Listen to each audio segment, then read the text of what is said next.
जय शिवराय मित्रांनो 18 मार्च 2026 रोजी केंद्र शासनाच्या अर्थविषयक मंत्रिमंडळ समितीची एक महत्त्वाची अशी बैठक पार पडलेली आहे।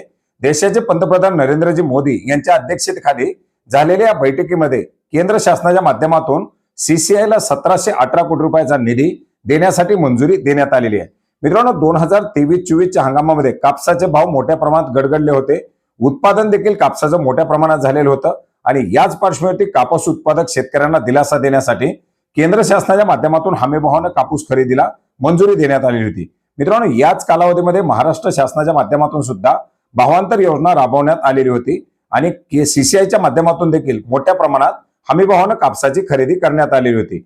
एकंदरीत आपण जर पाहिलं तर 11 कापूस उत्पादक राज्यातील 152 कापूस उत्पादक जिल्ह्यामध्ये 508 खरेदी केंद्राच्या माध्यमातून सीसीआयच्या माध्यमातून हा कापूस खरेदी करण्यात आलेला होता, ज्याच्या अंतर्गत आपण जर पाहिलं तर जवळजवळ 70 लाखापेक्षा जास्त शेतकऱ्यांच्या माध्यमातून आपल्या कापसाची विक्री करण्यात आलेली होती आणि सीसीआयच्या माध्यमातून 11,000 कोटीपेक्षा जास्त किमतीचे चुकारे चुकवण्यात आलेले होते आणि याच खरेदीच्या दरम्यान सीसीआयला साधारणपणे असलेली तूट ही 1718 कोटी रुपयाची होती आणि याचीच मागणी केंद्र शासनाकडे करण्यात आलेली होती।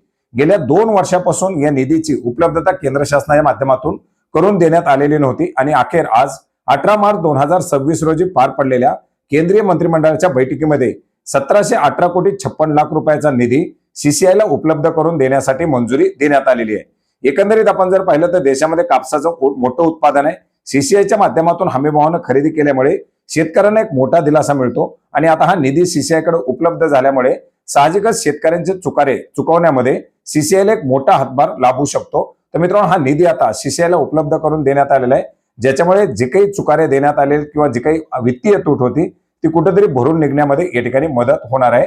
तर मित्रांनो अशा प्रकारे हा एक महत्त्वाचा असा निर्णय घेण्यात आलेला आहे। धन्यवाद।